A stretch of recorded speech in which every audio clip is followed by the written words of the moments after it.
Assalamualaikum warahmatullahi wabarakatuh. Perkenalkan, nama saya Teguh Setiawan, perwakilan dari kelompok 2 ingin mempresentasikan PPT makalah CL kecemasan pada usia dewasa dan lansia. Baik, berikut di bawah ini nama kelompok dari kelompok 2. Bisa dilihat teman-teman. Selanjutnya di sini pendahuluan.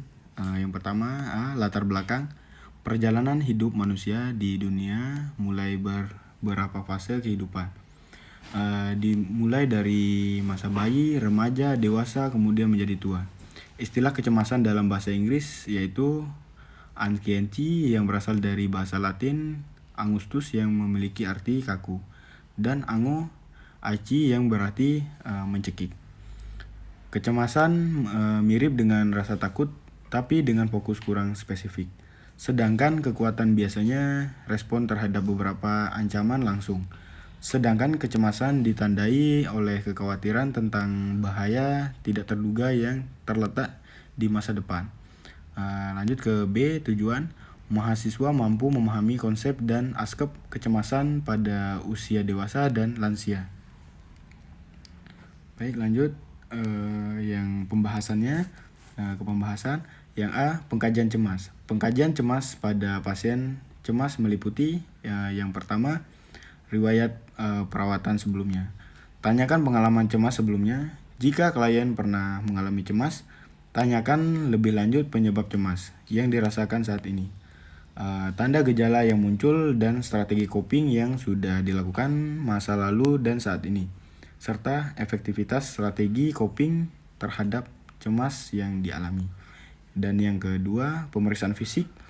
Pemeriksaan fisik dapat difokuskan pada tanda gejala fisik yang meliputi misalnya gugup, tangan berkeringat, khawatir yang berlebihan, dan lain-lain.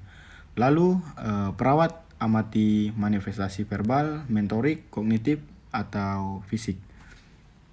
Selanjutnya, yang B, deskripsi umum dan penampakan diri cemas. Kecemasan merupakan pengalaman emosi yang tidak menyenangkan dalam kadar yang bervariasi, mulai dari perasaan cemas ringan sampai ketakutan yang intensif yang berhubungan dengan ancaman bahaya. Hal ini biasanya diiringi oleh perubahan-perubahan somatis, fisiologik, autonomik, biokimiawi, hormonal, perilaku yang spesifik. Aspek penting emosi adalah efeknya pada selektivitas perhatian. Orang yang mengalami kecemasan cenderung memperhatikan hal tertentu di dalam lingkungannya dan mengabaikan hal lain dalam upaya membuktikan bahwa mereka dibenarkan untuk menganggap situasi itu menakutkan. Selanjutnya yang C, komunikasi dan kemampuan kognitif pasien cemas. Komunikasi yang perlu digunakan pada klien cemas yaitu dengan komunikasi terapeutik, karena klien cemas akan lebih fokus pada masalah yang mengganggu dirinya dan lebih akan tertutup. Sehingga tenaga kesehatan harus memiliki kemampuan komunikasi terapeutik yang ini.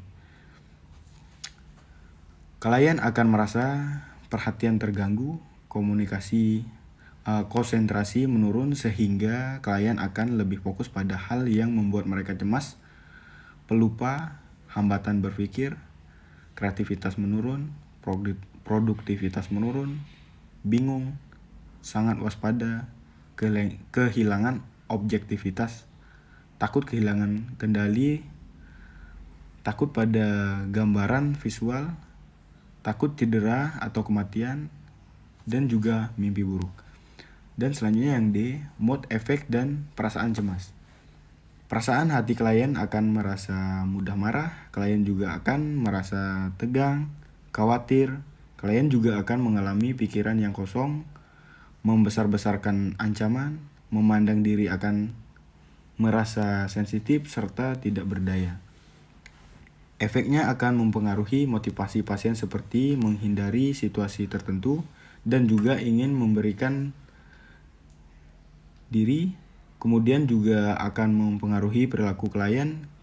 Klien akan gelisah, gugup, dan kewaspadaan yang berlebihan. Baik, selanjutnya yang E, pengkajian perilaku dan budaya pada pasien cemas. Pengkajian perilaku dapat dilihat dari tanda gejala cemas yaitu seperti gelisah, ketegangan fisik, badan gemetar atau tremor, reaksi terkejut, bicara cepat, serta dapat menarik diri dari hubungan interpersonal.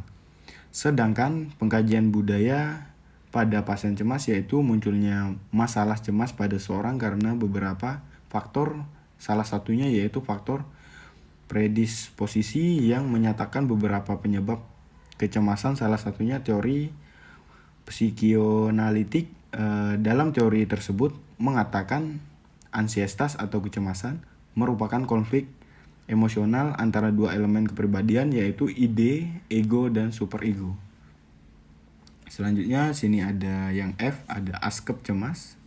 Diagnosa yang mungkin muncul pada masalah kecemasan yaitu diagnosa yang pertama di sini duka cita berhubungan dengan distress psikologis ditandai dengan kehilangan objek penting. Berikut evaluasinya. Setelah dilakukan tindakan perawatan selama 1 kali 24 jam, diharapkan masalah kecemasan pada pasien dapat teratasi dengan kriteria hasil kontrol cemas diri 1402 dengan kriteria hasil memonitor intensitas kecemasan diri tidak pernah dilakukan 1 menjadi sering dilakukan 4. Yang selanjutnya merencanakan strategi coping untuk situasi yang menimbulkan stres dari tidak pernah dilakukan 1 menjadi sering dilakukan 4.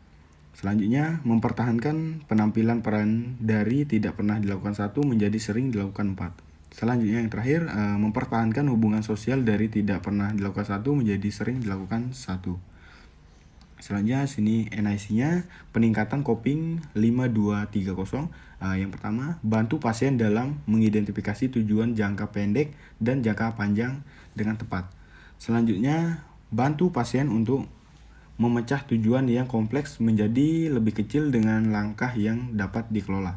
Selanjutnya, bantu pasien untuk menyelesaikan masalah dengan cara yang konstruktif.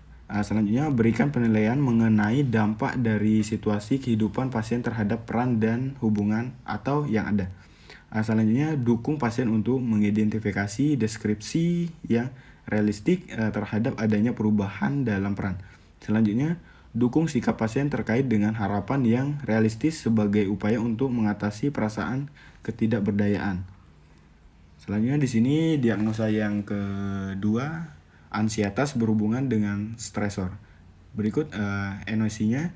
Setelah dilakukan tindakan keperawatan selama 1 kali 24 jam, diharapkan masalah pada pasien dapat berkurang dengan kriteria hasil berikut. Status kenyamanan 2008. Yang pertama, kesejahteraan fisik dari sangat terganggu 1 menjadi tidak terganggu 5. Selanjutnya, kesejahteraan psikologis dari sangat terganggu 1 menjadi tidak terganggu 5. Selanjutnya, dukungan sosial dari keluarga dari sangat terganggu 1 menjadi tidak terganggu 5. Selanjutnya, kehidupan spiritual dari sangat terganggu 1 menjadi tidak terganggu 5. Berikut NIC-nya. Pengurangan kecemasan 5820. Yang pertama, gunakan pendekatan yang tenang dan meyakinkan. Selanjutnya, menyatakan dengan jelas harapan terhadap perilaku klien. Selanjutnya, pahami situasi krisis yang terjadi dari perspektif klien. Selanjutnya, berikan aktivitas pengganti yang bertujuan untuk mengurangi tekanan. Selanjutnya, kontrol stimulus untuk kebutuhan klien secara tepat. Selanjutnya, bantu klien untuk mengartikulasi deskripsi yang realistis mengenai kejadian yang akan datang. Dan terakhir, instruksikan klien untuk menggunakan teknik relaksasi. Selanjutnya di sini penutup. Yang pertama, kesimpulan pada dasarnya kecemasan mirip dengan rasa takut tetapi dengan fokus kurang spesifik. Sedangkan ketakutan biasanya respon terhadap beberapa ancaman langsung. Sedangkan kecemasan ditandai oleh kekhawatiran tentang bahaya tidak terduga yang terletak di masa depan.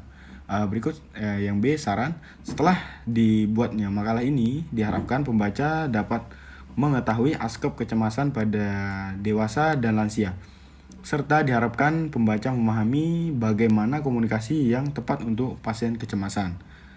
Baik, selanjutnya di sini selanjutnya daftar pustakanya, teman-teman bisa melihat daftar pustakanya. Baik, sudah selesai. Di sini mungkin sampai di sini untuk presentasi dari saya, perwakilan dari kelompok 2. Bila ada kesalahan atau kekurangan, mohon maaf. Saya akhiri. Wassalamualaikum warahmatullahi wabarakatuh.